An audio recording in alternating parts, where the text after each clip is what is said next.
Welcome to Trial by Wine. We take a closer look at crimes that highlight how fascinating humans can be. Schmidty, Swanee and Clarkey visit crimes and run them through their jury of three, debating both sides of the case to agree an appropriate, if totally fictitious, sentence. Please be advised, Trial by Wine may include explicit or disturbing content and will include drunken rambling. Listener discretion is advised. Super duper. Awesome. Got any news? Yeah. News. I reckon I have. I just can't remember it. What did we do on the weekend? Oh, we had Bob and Glenda and had a big piss up. Nothing unusual there. Standard. I had like a 4-day bender. Nothing unusual there. Yep. Which was a bit exhausting. But anyway, I'm sure we did something good. Brain cells are gone.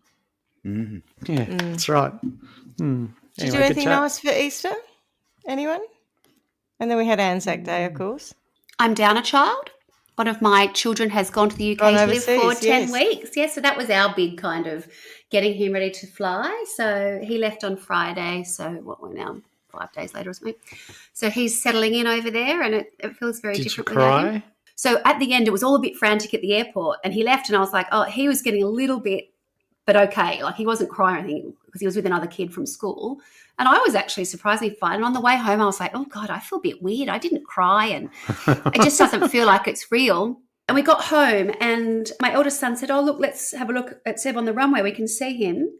Anyway, we went outside and we could hear the aircraft before it went over our house. And I never even really noticed that. So it's not that bad. It's not that noticeable. Anyway, sure enough, you could say that was it because it's the big flight with, not that many big flights out of Perth at that time. And that made me cry a little bit. I was sort of like, oh, my God, it went my throat. I was like, where's my baby? And then it banked in front of our house to go up the coast. Oh, I was like, oh, there he goes. He's off. So I had a bit of a wobble then. But other than that, been fine. Now I just miss him a bit, actually. He's good company. Good. Yeah, 1 out of 3. At least you got one. Yeah, that's true. You only need one. Yeah. What about you, Schmidty? What have you been up to? Not a lot. So I had the week off. Yeah. Had a nice time with Tony on Saturday. We went to Lancefield Market and then we went over to Trentham, which is a little country town. Yep. Had a pub lunch there in a nice hotel that they have and just did a bit of – and you'd have appreciated this, Swanee. I had this pair of Wellington boots that had been given to me by Jacqueline. Yeah. I got in the UK that looked like something out of Horse and Hound. Yeah. And so I had those on and I had black leggings that look a bit jodhpuri. Mm-hmm. And then I had a new gilet that I'd bought in the UK when I was over. It was, sort of padded. Yes. So I looked like country. A horse lady. Yeah. And I went out and I did it on purpose. I was like, I'm going into the country, so I have to wear my middle-class Bath country lady outfit. Yeah. And when I was at Lancefield Market, one of the girls that I do theatre with was singing and she goes, oh, I like your country outfit. I said, thank you. It's all very carefully curated. Well, no one does that quite like the English. They've got such a particular – precisely. They do it so well. And when I bought that gilet because I saw it, I said to Tony, I have to have that for my middle-class Bath horsey lady look. And he's like, what are you talking about? I said, all I need now is a Range Rover and I'm set. I love all that stuff. I have no need for any of it, but I love when I see people like, in their, a lot of it's hunting or shooting gear or whatever else. Yeah, I don't want to do that. No. I just want to watch around looking. Yeah, Rivals at all? I don't know. I think we might have talked about it. It's set in 1980s Cotswolds, whatever else. And it's just seeing those clothes, and, there's the practicality or the practical side to it, and then that just everything done in such a beautiful way. The fabrics have been, woven in a mill or whatever it is. Stuff, just stuff like that. You go, oh my God, they do it so well. I totally get that. Yeah, good for you, and very warm. It was, and it was a cold day, so I was happy with that. Yeah, sounds very civilised, if you don't mind me saying. So, it's just a simple, civilised weekend. It was. I suppose we should introduce ourselves. I'm Schmidty. I'm Swanee, and I'm Clarkey, and together we are. Trial by Wine. And what are we drinking? Wine. Excellent. What kind of wine? Straight in. It's a feather top. I think it's a Shiraz Malbec. Yum. Yes, it is. Yeah, we smashed a couple of these. We got a wine delivery, I don't know, last week, and that's nearly done. I've got a dozen coming from the Delatite shortly. Ooh, fancy. We had some I find that to be such an last week. unusual word. Delatite? Yeah. Is it a place or someone's name? Or It's a place, but I feel like it must be named after somewhere in Europe. Yeah, Or I just does it that doesn't sound it like doesn't. somewhere else I to can't you? place it. I only know it from this I know there's podcast the because you guys drink it. Dolomites. Oh, maybe that's what I'm thinking of. Delatite. It's the Delatite There's River. the Delatite River, yeah. That's what it is. You Comes think from. it's such a particular word. I can't place it in any other context. So when you guys say it, I always think, well, there's that word they always use, and I don't know it Oh, any this other is way. interesting. Apparently, and I don't know if this is. Oh, this would be related. So the name Delatite is derived from the Tagarong language. Sorry, referring to the wife of Beolite, a Taungurung clan leader. So it's an Indigenous name. Ah, well, there you go. And I would not have picked that. Delatite was his wife, yes. And the name has been adopted to various locations and entities in the area, including the Delatite Shire, Delatite River, and the Merry Jig Got Post it. Office, which was So- known as Delatite. There you go. If you were a Interesting. Victorian, would you be very familiar with it? Pretty much, like it's something you would hear, like a Reach or a Hunter Valley. Not necessarily. Really? No. Yeah, I've never heard of People it. talk about Mansfield more than Delatite. Yeah, okay. Yeah, I've never Correct. heard of it. It's like people don't talk about Jamison either, but that's, sort of that's on the Jamison River, very close as well, all on that sort of region. The Delatite winery, however, is beautiful and it produces a stunning sparkling Gewürztraminer. Anyway, I'm not drinking that today. That's on order. Today I am drinking Bagley's Irish Cream. Oh, and where's that from? Ireland, I believe, or the local Dan Murphy's at any rate. It's a product of Ireland. There you go. And that's because it's nice wintry kind of night tonight, and I felt like You look snuggly. comforting. I feel like a little snuggle, yeah. She's got an iconic rack, Swanee. Yeah, I know. have I an did. I was iconic going to rack, sell yeah. it myself. I thought it suits you, that sweater. This Visual came from joke, but Schmidty's Primark. got a sweater with iconic written across her. Yeah, a pink chest. sweater from Verbiage. Primark with, yes, a big letters, iconic. And it came from Primark. And Swanee, what are you drinking though? Have you got water? Have you got anything? I've got nothing. The only reason I don't is I had a Nothing? plan, and then when my brother called, I was just saying to these guys, my brother called just before we're about to go on air, and I've ended up going upstairs and I was getting everything organised up here whilst I was on the call to him, but I forgot to get the drink. So anyway, I'll get that later. I'm fine. I've just finished hosting bridge, so I've had lots of sparkling already. Oh, good. So you're primed. primed. Excellent. Okay. As my brother said when he said to me, "What are you up to?" I said, "I've just finished bridge." He went, "Oh my God, you're so old." Rude. Not wrong though, really. You should have said, no, I'm so posh. Yeah, hardly. Ladies of our age, playing bridge indicates posh. What would be the alternative? The pokies? We don't really have them in WA. I should try and introduce One-arm that. bandit. Yeah. So I'll tell us a story, shall I? Please do. Go on then. Yes, Right. please. So I was procrastinating the other day, and I was meant to be editing an episode of one of our shows, and I've started to try and do the edits in Riverside. Because I was sitting around waiting for it to do things, I was on Facebook as well, and I came across, when you get you start scrolling one video and then you scroll down and you see the next reel and the next reel. But I came across this other video and I was just like, what is this about? And so I got sucked in and I started to watch it.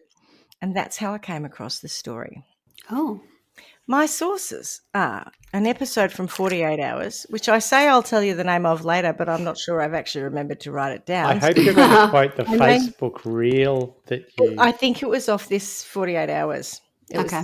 off the 48 Hours episode. But it was one of those I don't want to give too much away. But then Fair again, enough. now I'm starting to think I've forgotten to actually include that as a reference, so I'll find that in a sec. Oxygen.com, which referenced a TV show called Killer Relationship with Faith Jenkins. I thought you were just going to say kill a relationship with Faith. I know, right?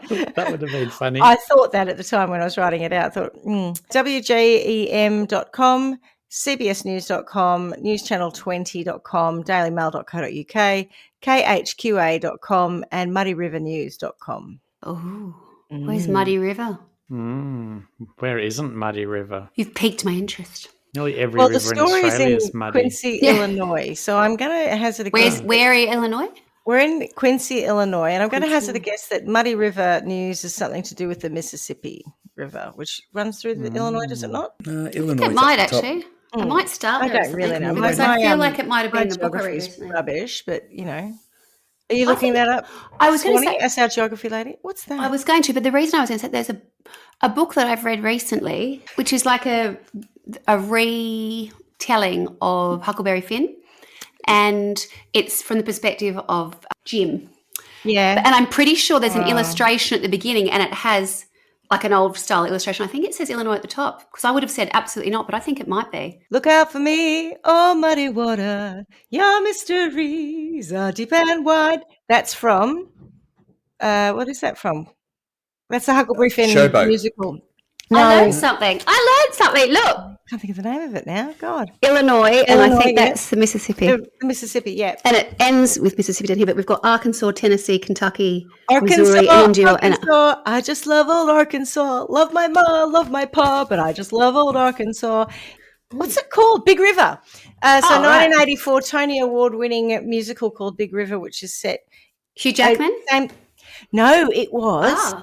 Cameron Daddo played it. Yeah, when it came out. Yeah. Melbourne, I saw it twice, and Cameron Daddo played Huckleberry Finn.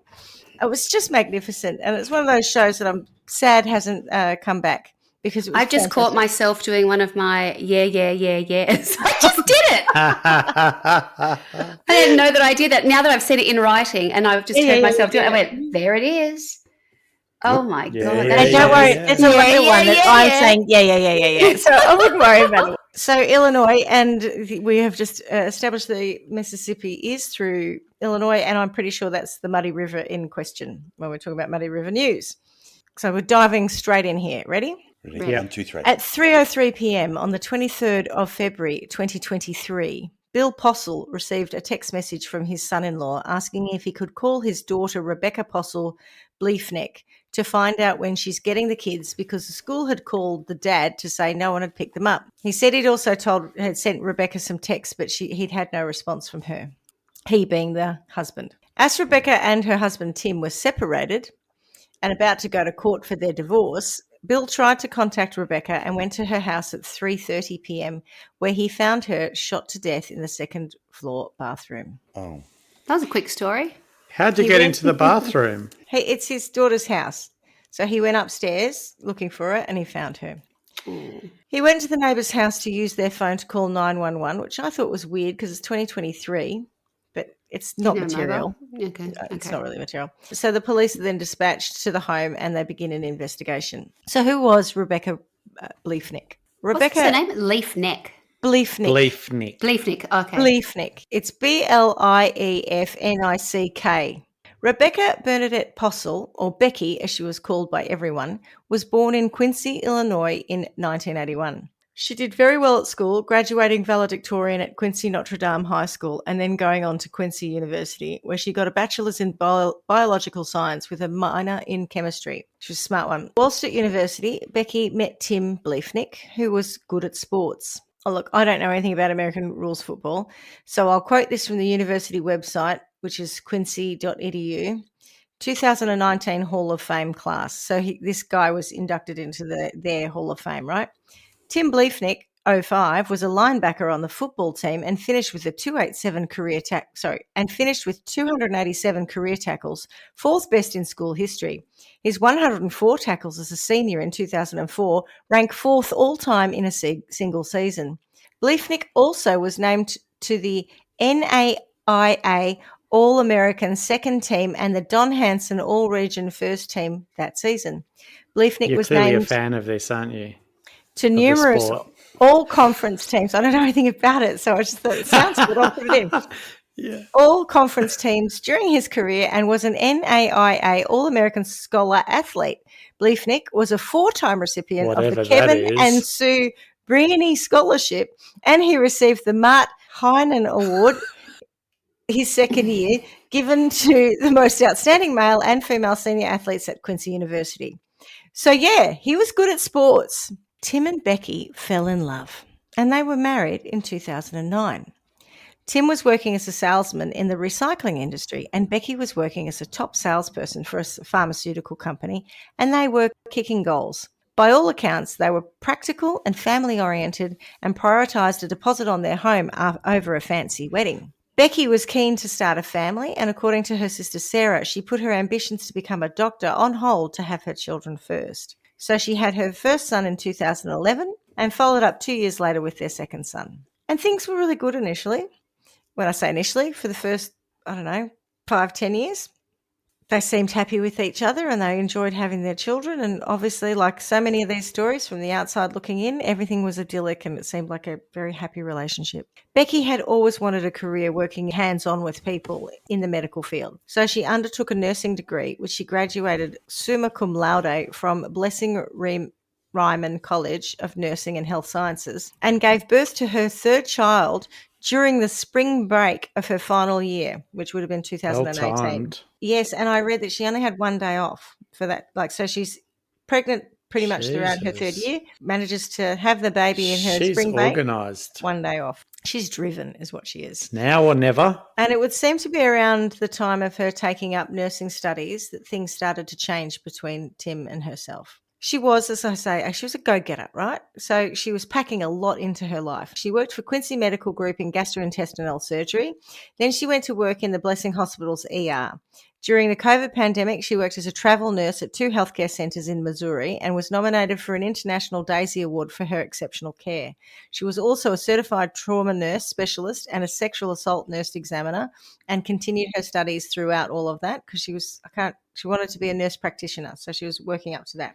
I'm just exhausted listening to all the things I know, she's right? done And while 3 I'm children. sitting here. And 3 children. I'm sitting here very quiet. I know. You may have noticed. Yeah. That was my other path. I went to make a joke and I went, no, I don't think you're in a position to. Let's just listen, shall we? And keep learn. a lid on it. Let's listen and learn, Carla. She was also heavily involved with the Boys School Association where she volunteered, and she also volunteered at an animal rescue group, not to mention being an awesome mother to her boys. No wonder she refers to one day off as a spring break. Yeah. And she packed a lot into her life, and a lot of people remember her as being extremely generous with her time with others. So there were lots of sort of anecdotes around how someone who was recovering from surgery or something, she would go over and check on them, like she made time for lots of people. She gave a lot of her time up. I don't know quite how she fit it all in, but she did. But while she was doing all of that, Tim was getting into amateur dramatics and fitness. Odd combination, is it? Yeah, he joined the community theatre group, and I'm not going to judge that, but I have said before it does attract interesting people. And he was getting really into fitness and might have been a PT or something. He had lots of video content of himself. So he had been an athlete, though, so it wasn't like it was a whole new that's right. No, it wasn't new. Vein, but perhaps promoting himself might be different. Yes. More starting to talk about himself. Influencing, And trying to be an influencer, grew his hair out, all that sort of stuff. Right. And he had this weird little moment on Family Feud in 2019. And this is the bit that sort of gets picked up by the media and everyone carries on about. And it's really a bit inconsequential, if I'm honest. It's like so many of these little things that's the hook for the media to go with. Yeah. So you will see him referred to as things like the Family Feud murderer or Family Feud killer. Nothing really to do with Family Feud. But what happened was he and his family, Becky couldn't go because she was too bloody busy. Of course she was. She was off being Florence Nightingale. Yeah. She was, and looking after the kids and everything else and studying. But he and the rest of his family got to go on the show, and they ended up winning around $20,000, which they split between them. Now, in the footage of the show, one of the questions was something like, what do you regret doing on your wedding day? And Tim answered it saying something like, oh, I love you, honey, sorry. And then he said, saying I do. I do, yeah. Yeah. Oh. And what they don't talk about was that saying I do was the second or third answer, most popular answer on the board. But the audience were like, oh, and the guy who was I can't think of his name, the guy who does little big shots, the American bloke. Harvey, is it? Harvey? Steve Harvey? Yeah. He's the host of the Family Feud. And he that makes it sound like I watch it the way I answer. To be fair, reels on Facebook. I promise I do not, but I think I do know who it is. I think it's Steve Harvey. You're right. So what happens is he says this, and he sort of gets a bit of an expression from Steve Harvey. He's like, "Oh God," and he's like, "Yeah, you're going to get in trouble tonight," kind of thing. Whatever, right? So but this is in 2019. Anyway, that has, of course, gone down in history as public foreshadowing. But I think he just thought he was being funny at the time. Now, more importantly, though, is the fact that when the money was divvied up, Tim was very much of the view that the money was his, not theirs, i.e. not for you, Becky. And the marriage by 2019 was under considerable strain, Becky wanted Tim to step up and do more work around the house, help with the kids and support her while she continued her studies, with the aim to get promoted and earn more money. But he wasn't into that, i.e. doing anything to be helpful, and so he didn't. Because he's the star? Promoting himself, probably, yeah. Yeah, maybe. Becky ended up going part-time, in point of fact, so that she could be at home more, since Tim wasn't going to step up and do any housework or look after the kids. They were fighting quite a bit by 2021, with Becky saying he'd shouted at her in front of the kids and he'd thrown things around. Tim had it, and he filed for divorce in January 2021 and moved out, which is unusual, isn't it? Yeah. Yeah, I wasn't expecting that. Would have expected that she was the one. Now, from what I understand, Becky was a devout Catholic, and divorce wasn't really something that she was looking for. She wanted to work on the marriage and fix things with him. I believe that she suggested they go to counselling, but he's just like, no, I don't want to. So, I'm good, love. Thanks. Yeah, no. I'm going to go and tread the boards at the Amateur Community Theatre. And I believe he also had a little stint on Kyneton Theatre Group want me. something like Gladiators. One of those shows like Gladiators, where they go through obstacle courses and stuff. So he was having a bit, it wasn't Kyneton Theatre Company. He was having a bit of a go at being a bit of a star, I think. Yeah. A C-grade celebrity. Yeah, yeah. He did move out, but he only moved a few blocks away, so he was close enough to see the boys and help with them, but he was definitely out of the house. Yeah. And the divorce wasn't an amicable one. Tim made demands mainly around the majority of custody, so he wanted to have the kids more than he would allow Becky to have them, and she wasn't going to agree to that. And they just didn't see eye to eye on anything much, and the divorce had become a battleground, with both of them filing protection orders against each other. Becky claimed Tim had thrown a tray across the room in front of one of the boys and punched a hole in the wall. She also said that he entered her residence without permission and cut down a Japanese maple tree she was very fond of on her property, that is. She sent messages to a friend of hers, Nicole Bateman, in May, saying, he told me if I outed his dad that he, Ray the dad, would probably have to move, then kill himself. I absolutely think he will try to take the kids sometime. If she outed him... I'll get onto it. Yeah. Who are we talking about? Him or the grandfather? The dad. The grandfather. The grandfather. Yeah. He's dead. In June that year, she told another friend, Becky Spots, that she didn't want Timothy's father, Ray, to have unsupervised contact with her children ever again, and that she thought Tim had true mental health problems and she was scared to get an order of protection. In September 2021, after a colleague of Becky's was killed by her spouse, Becky sent a text message to her sister that read, if something ever happens to me, please make sure the number one person of interest is Tim. Wow. Jeepers. Because that is who would do something to me. I'm putting this in writing because I'm fearful that he will somehow harm me, come after me, or will try to do something to me that takes away from the kids or the kids away from me. He already has lied multiple times to paint himself as a victim and me as the perpetrator when it is absolutely the other way around. No, I have not sent this to Mum and Dad because I don't want them to be out of their mind with worry. Then, in December 2021, Becky does file for an ordinance of protection against Timothy's father, Ray, and that didn't get granted. So she's put two orders of protections up against Tim. Sorry, one against Tim and one against his father, neither of which get granted by the court. Tim puts an order of protection up against her, saying that she's stalking and harassing him. And he has this video of him confronting her. I think that in a hallway, it might be in the hospital. And it's so ridiculous because she's like, he's saying to her, you got to stop stalking me. And she's like, I'm not stalking you. I just want you to sign this paper. He's like, stop talking to me. Stop harassing me. She's like, I'm not doing that. It doesn't really prove anything. It's just an irritating carry on between the two of them. But he thought it was evidence of her stalking him. Or him trying to set it up as evidence. Trying to create evidence, But it's more childish than anything else. Anyway, the judge says, no, I'm not going to stand this order of protection up either, but you do actually need to stay away from each other unless you are dropping the kids off. So you have to stay a certain distance away from one another. Just cool your jets, the pair of you. And Tim was also ordered to return a 9mm handgun that was in Becky's name but had been given to him as a gift by her. He didn't return it. He said he hadn't seen it for a couple of years, so he didn't know where it was. So they can't agree divorce terms as Becky wants equal custody, but the children are not to hang out with their granddad unsupervised and she wants her gun back. But Tim says he'll only agree to equal custody if she undergoes a psych evaluation, and he wants his dad to be able to be with his grandsons unsupervised. And the whole thing about Ray, the dad, was that Becky said she had heard that there had been some allegations that Ray had abused or been perverted around kids, not her own kids, but nothing had ever been proven, and there were no charges against Ray to support this, which is why the protection order wasn't granted. Becky was worried that Ray would take... Now, this I thought was interesting. Becky was worried that Ray would take the kids from her, saying, "It has gotten to the point I hate even going to work for fear he will secretly take off with the kids and I won't see them for a long time or ever." Mm. So she wasn't just worried about Tim. She was worried about Ray. But and was Ray, there's anything... nothing much about Ray. There's very little to find on Ray, apart from references about Ray in context of what Becky said or Becky's protection order. Yeah, right. Yeah, and Tim saying nonsense, but there's nothing else really. So even though all this was going on, Becky was trying to move on with her life, even though the divorce obviously was playing out pretty badly.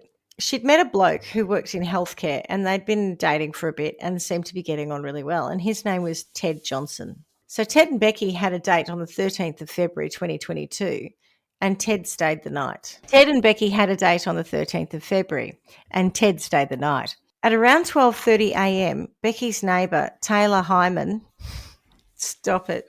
Taylor Hyman. Exactly. You're doing sex signals because we all know it was Valentine's Day. They were going out. That's probably what happened. But Taylor Hyman, which I couldn't get past anyway. Is her middle name still Hazza?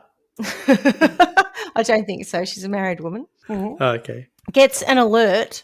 Oh, sorry. Taylor's a man. His wife is Taylor. Just say Mrs. Hyman. Yeah. I think his Hyman's still intact.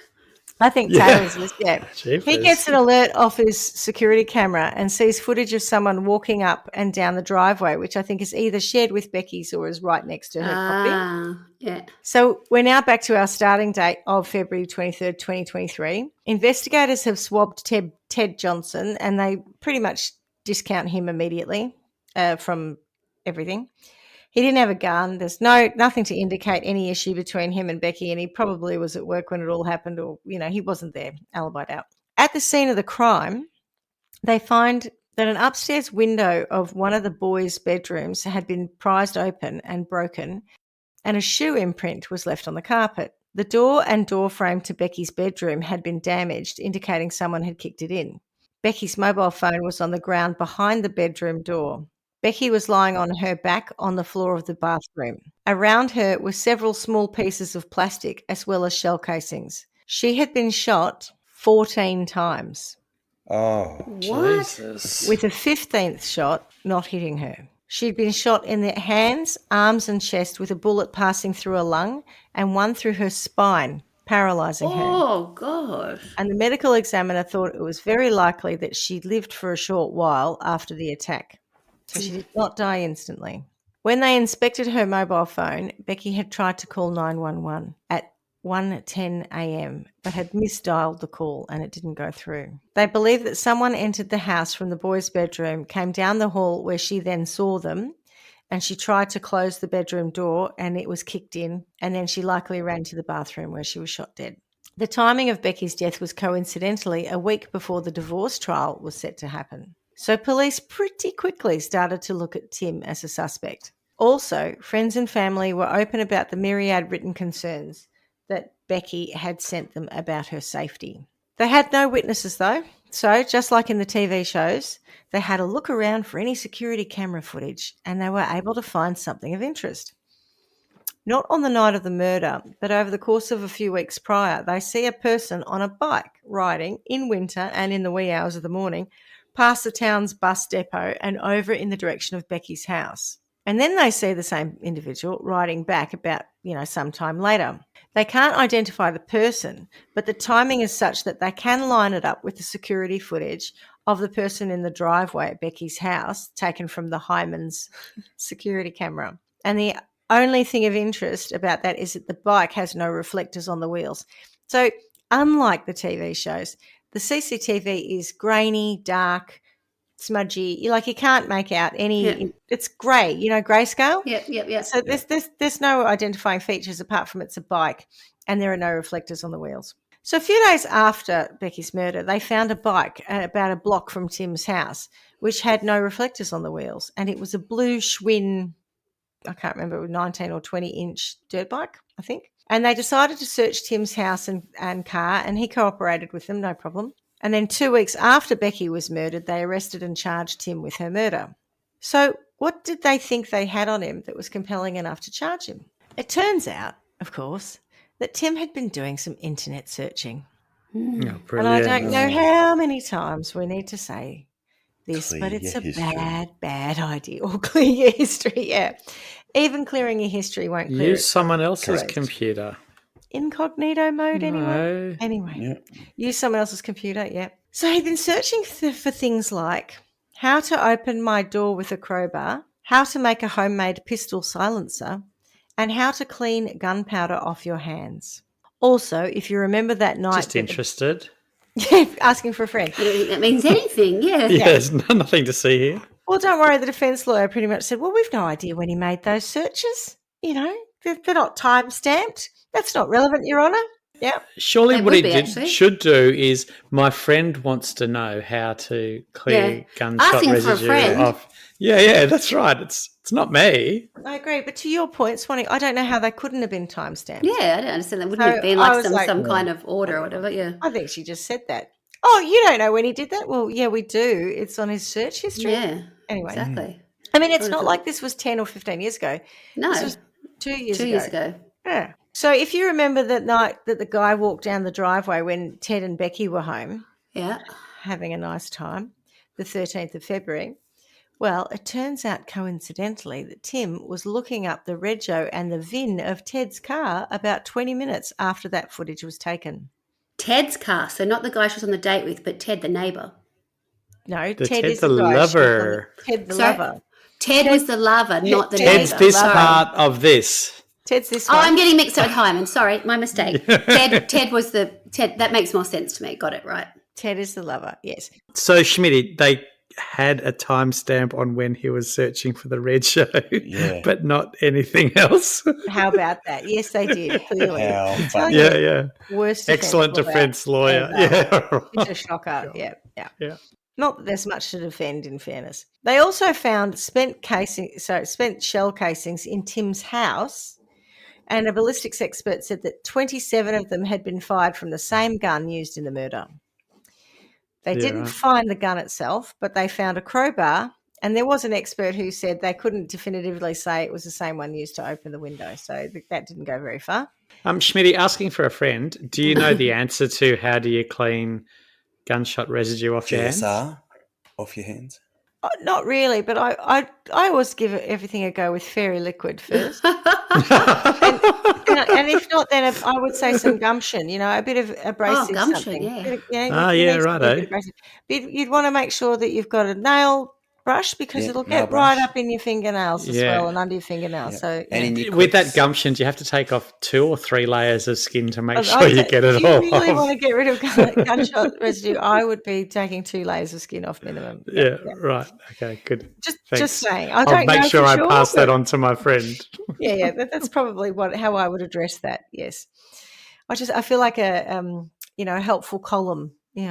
Dear Schmidt, Yeah, exactly. asking for a friend, how to clean off gunshot residue. I think that's what your column should be called, asking for a friend, so they can go, dear asking for a friend.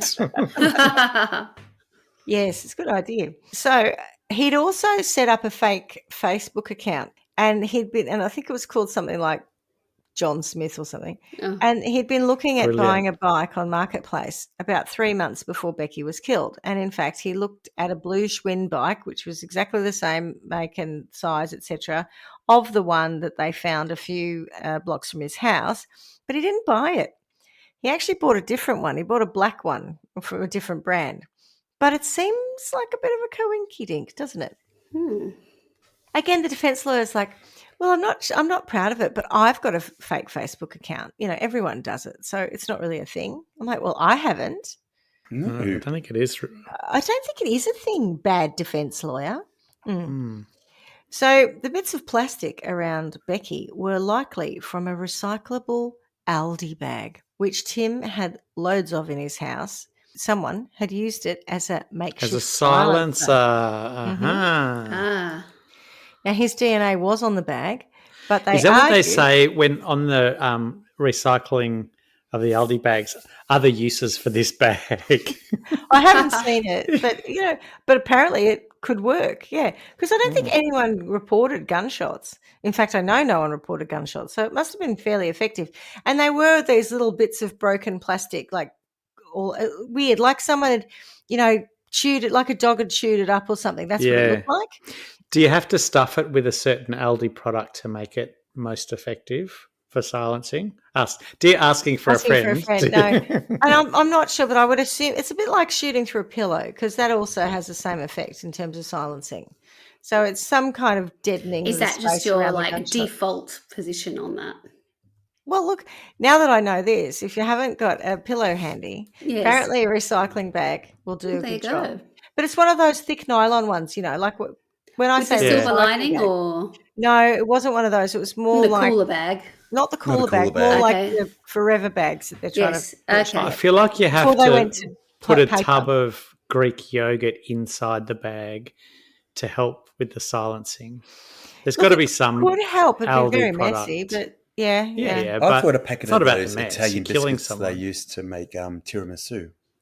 What about the Aldi dog sausage?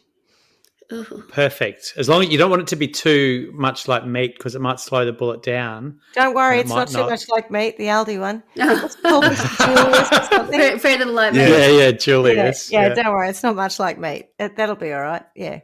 Okay. I mean, I think that for me is a signature Aldi product, the Julius line. Is it like a Devon?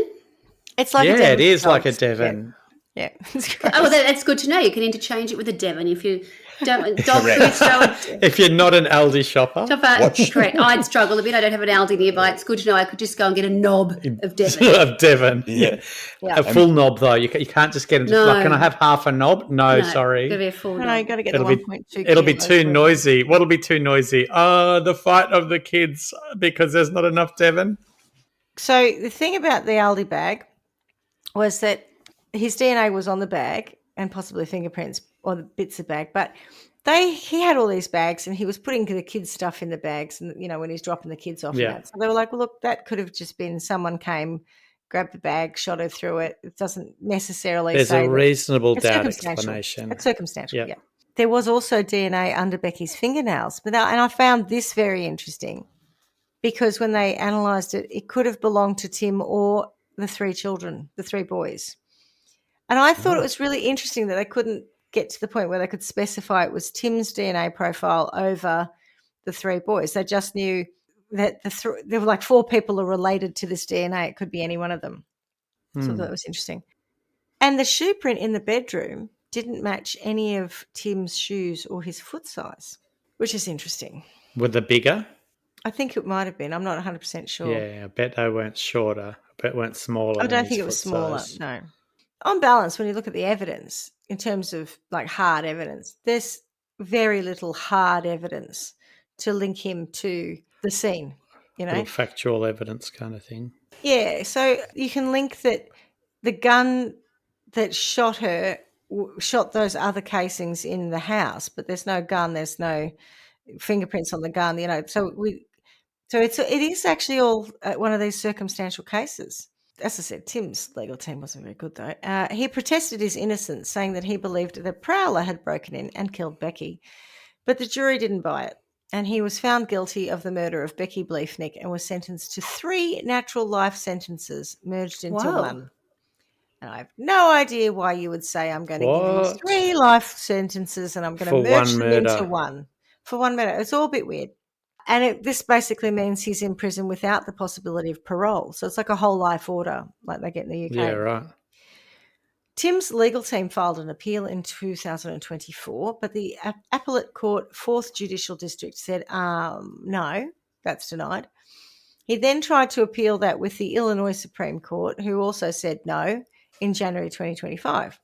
I believe that the boys are now living with Becky's parents and that the family are all looking out for them because, of course, not only did this situation is not just that they've lost Becky, but they've lost their father as well.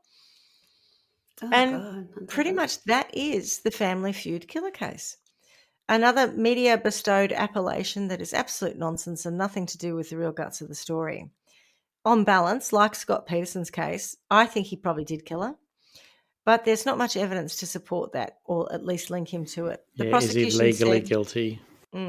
Prosecution said he was motivated by the upcoming divorce case outing his father, but in fairness, his father was already outed because... As what? Well, outed in as a not pedo. Becky's order of protection was on public record, her request for that. So that, and she had said that she thought that she'd heard that the father was a pedo kitty fiddler. Something along those lines. It's a lot, though, to go and ask for a protection order on the basis of something you've heard where there's no evidence of it. I think it's really interesting. And was it just to be in control? As in, did he just kill her so he could be in control? And where is his father in all of this? Yeah. That's the other I know, right? The more I thought about it, I'm like, the dad's totally silent. We don't want to cast aspersions here, woo, and get ourselves sued. But one does wonder what happened there, like if the father was so upset. And why was Becky saying she was scared that the father was going to take her kids from her? There's no follow-up on that. I find some of that part of this story is missing at this point in time. And maybe because it's a newish story, really. It's only happened in the last couple of years. So I was questioning that. And I think now I'm about to go down another line, which is not to incense anyone or to make anyone feel like I'm victim blaming. But I'm certainly not victim blaming. I think he probably did kill her. It's very likely because who else would have, right? For what purpose, etc. But even some of the things, to your point about her putting an order of protection against Ray out based on something she's overheard or someone's told her, there's no evidence of it, he's not been charged of it. There was, I think, a bit of behaviour between both of them which was making the other one look bad. Yeah. So building a case around custody and building a case around certain things. And I wonder whether or not the whole allegation about the dad was a beat up to try and win her side of the argument. Don't know. I do wonder about that. And they said that there was no evidence that he'd ever been violent towards her. Like he'd thrown something and punched the wall or something, but he'd never hit her. Yeah. Not to say that he didn't just lose his shit on this occasion, but it's very premeditated if he did, because there's lots of the suggestion that he's riding back and forth to her house and spying on her, and the Vin thing, the whole thing of that is like he knows he suspects she's got a boyfriend, so he goes to the house, he sees the car there, he then goes back to his home, and not only is he looking it up, but he rang DMV type thing. It wasn't quite them, but it was something like the DMV. At 1 o'clock in the morning, I can tell you they're not going to answer the phone, right? And they're not going to give you whoever's details it is. Like, it's all a bit weird. But they reckon he made a phone call to this agency to try and find out information about that VIN and that registration. So maybe he was stalking her. Maybe he was mental. Don't know. It's weird. I mean, it's not normal behaviour, is it? No, it's not. It's the behaviour of someone going through an ugly divorce on both sides, by the sound of things. That's what I reckon, yeah, on both sides. If you were the defense not until the end. I'm not suggesting that turning up with a gun and doing it. The silliness of finding out who someone's with and all the rest, I can totally imagine that going on. Yeah. If you were the defence lawyer, wouldn't you give Ray a look into to give the jury reasonable doubt? I probably would have. If I was a defence lawyer, I probably would have tried to defend my client. Anything. His son might have said no. Like you don't. True. He would have to get the approval of the son, who might have gone, that's ridiculous, and they've got no evidence against me, so I'm not going to worry. I think you could be right about that, because I think I might have read something along the lines of they didn't call any witnesses either, and I think it was to do with Tim saying, "No, I don't need to." It was no evidence. There's no evidence. I didn't do it. Well, there was none by the sounds of it. Like, it sounds very little. A very light on circumstantial. He did some searching online. He had some Aldi bags in his house, and there was Aldi bags would have ended up in her house. Could have, yeah. And that the most compelling thing is that he had the gun, and that there were shell casings in his basement that were a dead match for the same gun that shot her. Yeah. Yeah. I mean, it's not direct evidence, though, is it? Like, you would think that whilst I think what you're saying, the fact that it's most likely that he did do it, that doesn't it's mean hard that to there's enough imagine a evidence jury to say. convicting him and giving him And yet 3 they did. life sentences. That seems bizarre. And they did. Don't you find, like, I guess culturally, this idea that when we listen to stories and we hear about, you know, the gun, that I want it back and I want it in my house and I want it here, like that is so far removed from being us, in Australia. yeah. You find It is, isn't evidence it? of there being a gun in a house, you'd be like, oh my God. Get it out. What is the story must there? be Is underbelly if you've got a gun in the house. You know, or, you know, what sort of, you know, there's a whole host of things that you would jump to try and, you know, work out why a gun would be in a house. But for them, it is just, I don't know. It's just so acceptable. Yeah. So when we moved out of Melbourne and came up here, there's a much.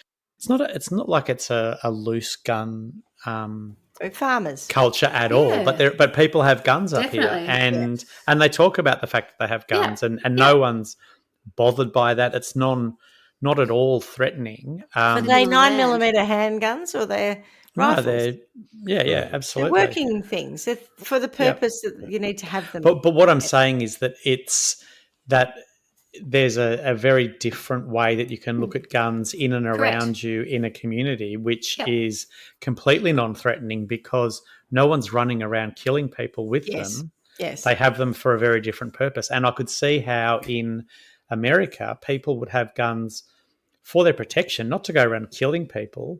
And she may well have been going, I want that gun back because I want a gun to protect myself because there's some whack jobs around here as she points at him. Yeah. I'm a single mum currently at home with my children. I want to be able to protect them if something happens. With an aggressive ex. Yes. Well, that's, you know, it's not really the way we look at it here, but certainly over there it would be. Yeah, I could see that being normal, completely different to what you would get in the city in Australia. Yes, no one has guns and no one talks about having guns. No. There was a chair that was pulled up. So it was interesting the way that whoever it was entered the building because they didn't go in through the front door or the back door. They actually climbed up onto the second story and broke in the second story kid's window. And part of the prosecution's argument was, well, you knew that because the boys were at his house. So they're like, well, you knew the boys wouldn't be there because they're tucked up in bed at your house. So that's why you went for that. Even that seems a bit odd to me. Like, why would you go to all that effort when he could probably have just easily broken in on the ground floor? And I reckon the only reason to get up, and there was no evidence again with the chair of his DNA or fingerprints or anything. Yeah, right. I reckon the only reason you would do that is because she's downstairs and you know that you can go upstairs and get in without her hearing. So, you know, it's a way to get in. Though she was upstairs. Yeah. But so he might have waited for her to come upstairs. There's any number of things. But I think you wouldn't, you know, to your point, if you're going to go in any kind of a rage or a quick killing kind of thing. Oh, no, it's premeditated. Go in the front door, but I think he's gone in there and gone, I'll just wait here. She won't hear me if I do this. If he did it, it's premeditated. All the weirdo riding back and forth on the bike, which we don't know is him because you cannot tell. Right. But it is weird. And the coincidence of with other the bike, he's looking at the bike that matches the exact same thing. He doesn't buy it on Facebook, so he doesn't reach out to this person, but it's nothing to say that he didn't find another means to do that. And then he maybe bought the black one to throw him off the scent. I don't know. Yeah, a lot of people too aren't, I mean, with all of the cases that we've studied here and all of the things I guess we've learnt along the way, we would look at that and go, it's probably not enough evidence to convict. Yeah. But if you don't know that, you'd be sitting there going, of course that means he did it. Whether you wouldn't necessarily be looking at it in a legal context of it, you'd be going, the sum of all these little suspicions mean who else has done it? That's exactly how it's happened. That's how he's been convicted. Yeah, I think he did it rather than, by any kind of legal definition. Is there I think reasonable doubt? If I was going through that court case and that's all that was presented to me, I'd be like, I don't think I could say hand on heart that I know he did it beyond reasonable doubt. Yeah, I don't think I could say that. Exactly. Reggie beard outraged. It seems to be terribly circumstantial. I don't think he's innocent. I don't know why, but I didn't believe Scott Peterson is either, and we'll see what happens with that one. But I don't think he's innocent. The shooting 14 times was very personal. It was like that episode, Colour, overkill. It's an overkill. Yeah. And it makes you think, this is a person who's angry at this point in time. Unloading an entire clip into a person. Yep. standing over her body and shooting her at her 15 times. Also, not Jesus. killing her in that process. You know, if Yeah. the bloke's saying that she was still alive, like he's not. For minutes at least, yeah. Yeah. Lying there That's a bit dying, odd. and he's probably standing there watching it happen. Yeah. Ooh, Bad. ooh, Yeah. ooh. Yeah. Yeah. So, I reckon that it got to that point where he just hated her. It's a big leap, though, isn't it? From It no is, 'cause then criminal you give record to. It feels like perhaps for me, it needs a documentary. We need someone to flesh it out and put some more meat on the bones for us. Do you know what I mean? It feels like it's still perhaps early days. There'll be someone working on it. Someone else will be trying to put together. We need to know more about Ray. The We need to know Innocence more about his Project, right? relationship with Tim. Becky, A bit more about, but yeah, it feels a bit with like children in general. I feel like we're gone from there's been a murder, ex-husband, 3 life sentences. I'm like, oh, whoa, okay, well, there must be some pretty good dirt, but there Well, there doesn't. isn't. That's it. No, right? that's the interesting And part about this every story. article I read gave me the Oh. same bits of, Yeah, evidence. rehash stuff from Yeah. one Rehash the article same to thing, another. and I'm Yeah, like, I don't get it. There's not No. enough in Yeah. this. And that's why I think people go, oh, well, he said that comment on Family Feud and he's foreshadowed the whole thing. Yeah. So he must have hated her. And, I'm like, it's I don't get bullshit. that. No. That's no Third most nonsense, right? popular. Answer. Yeah, Which which, is- by the way, no one really talks about. But yes, it was. So it's just interesting how the media and the social construct of this crime has turned into this man kind of led on that he was thinking about this. There's a At this soundbite. point, There's a which is headline. bullshit. Solution solved. The thing I did understand was that a year after they had the Family Feud thing, this is the bad bit in my opinion, but we again don't know how this played out. The whole community went down to like the local RSL or something to watch these Family Feud episodes. And so they sort of intimated that, then of course that Becky would have been incredibly mortified and embarrassed by her husband saying, oh, sorry, I love you, but said I do. Yeah. And by the time this is actually out, this would be 2020, they probably are a bit rocky at this point. But surely he would have said to her when he came home after recording it 2019, oh, the question was this and I said that, it just seems to me like it gave, even that's a bit of a stretch about how offended she was or wasn't at that point. We don't really know how she feels about it. I don't think she gave a shit, to be honest. I think she was over him. She would have been fine if she got some of the money that he wouldn't give her. She wanted to keep the marriage, right? Because she wanted to make it work. So when I say she was over him, I think she was over some of his behaviours, but she still thought that there was light at the end of the tunnel. And that's why it's really interesting that he filed for divorce as well. If he filed for divorce and they were going through this process, what value in it is to kill her? What is the value to kill her? Yeah. Yeah. It's a bit I don't get. At least he didn't kill his own kids too. He wasn't an annihilator. Yeah. Yeah. Did the kids say he went out at all, or were they at school asleep. or something? They were asleep. It was at wee hours of the morning. It was like 1 o'clock in the morning. Okay. So if we believe the prosecution's story, he put the kids to bed. They're fast asleep. He cycles over to Becky's house, breaks in, shoots her, cycles back home, goes to bed. In the morning, or actually he takes the kids to school the next day. People said that he was a bit weird the next day, like he was a bit, I think I read somewhere that he seemed a bit edgy or something. And then he actually showed up to the school 50 minutes before Becky should have been there to pick them up. And people thought that was a bit weird. And then he left, not picking the kids up. And then he contacted the dad and said, oh, can you go check on Becky? Because I've been trying to call her and she hasn't been responding and she's meant to pick up the kids and I've had a call from the school. So there is some stuff around his behaviour at that point in time, which makes you go, again, on balance, but it's not evidence per se that we haven't got him standing over her body with a smoking gun. It's a very big sentence for a very doubtful, a conviction lacking a lot of evidence. Correct. Yeah, maybe not doubtful, but lacking a lot of evidence. And the fact that there were no, appeals were knocked back, you kind of go, ooh. I think the appeals are knocked back because you haven't got any kind of new news to give us. So I think he appealed on the basis of some of the things that the prosecution had done. So that something about, I can't remember what it was now, but that whether they had introduced things that maybe prejudiced people against him or, that sort of stuff. So it was about, the Yeah, appeals were yeah. all about the process of the prosecution. There was no new evidence being brought to bear. And so the judge can pretty no easily doubt. say, no, I'm quite happy with the way that was run. That was perfectly okay. So piss off. Yeah. Also, big conviction. Huge. Massive conviction. And I think it's interesting because the judge's commentary was about, it was about the violence against her. It was about you stood over her and you shot her 14 times. And we've heard from the expert that she didn't die. And so Yeah. that is so violent and that is so heinous. And your sons were tucked up at home while you came to murder their mother.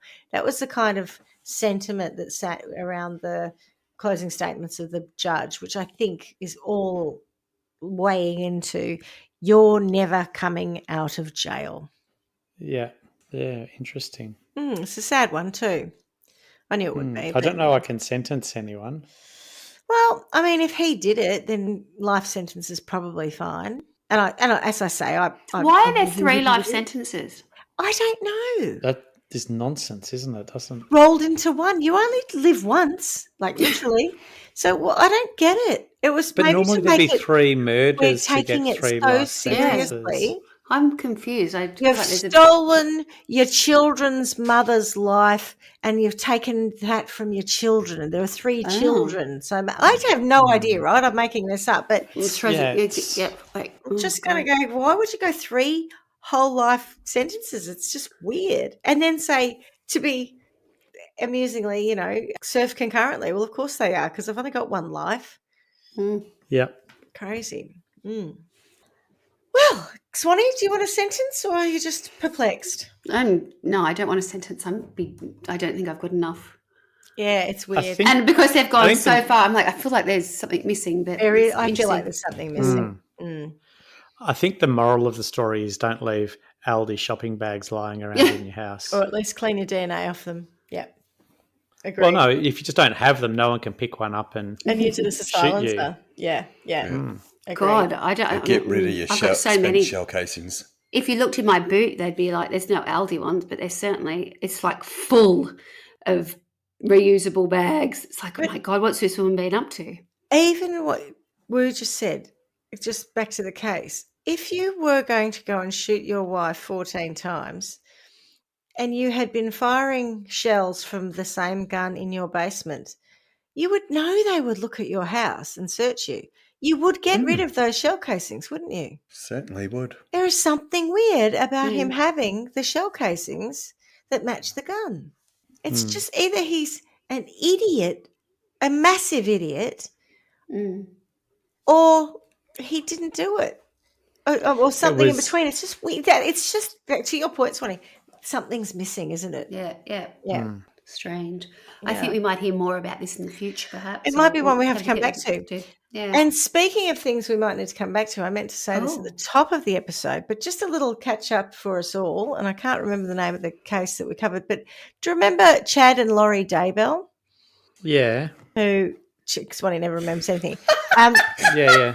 Was it my story? They went holidaying. They went to Hawaii, but to Honolulu. After Chad had killed her 2 kids because they went a bit mental. They were Church of Latter-day Saints, and then they decided they had their own sort of sect, and then you were on the dark side, or you were an evil dark spirit or something. Yeah. And so they knocked people off. But mainly they knocked off her 2 children, which was horrendous. She has just been found guilty of being complicit in the murder of her first husband, Charles Vallow. And I did talk about how it's very likely that she was involved in that. Her brother killed Charles, and her brother got away with it on the basis of it being he thought that Charles had attacked him or something. It was like, home defense type argument. And I remember she was sitting on the leaning against the bonnet of a car, and she had just taken her daughter, I think, round to the Macca's or something, and she's just casually sitting there after her first husband's been murdered. And I'm like, this is wrong. So she's just been done for that too. And I don't know if it happened at the time, but Chad Daybell, has been sentenced he's got a death sentence I can't remember if that was the case at the time that we covered the case. So he's been sentenced to death, and she's basically going to do life for her part in that. So there's a little update on the Chad and Laurie Daybell story for you. Goodness. Maybe she'll get a free upgrade to death after being involved in her first husband's murder. She hasn't. Well, I thought she'd been sentenced. I don't think she got the death penalty. Well, thanks for joining me for that one. And as we say every week, miss you already. Ciao. Ciao, ciao. Ciao. Thanks for listening to Trial by Wine. You can contact us at trialbywine@gmail.com. Please rate, review and subscribe to Trial by Wine on Apple Podcasts or wherever you get your podcasts. If you'd like to support us, you can become a patron at www.patreon.com, Trial by Wine, or visit our website www.trialbywine.com to donate to us. Your support will help us cover many more cases and apply wacky sentences. We really appreciate you listening and hope you tell everyone about us. Our cover art is by John Christo and music is by Beauchamp from pixabay.com.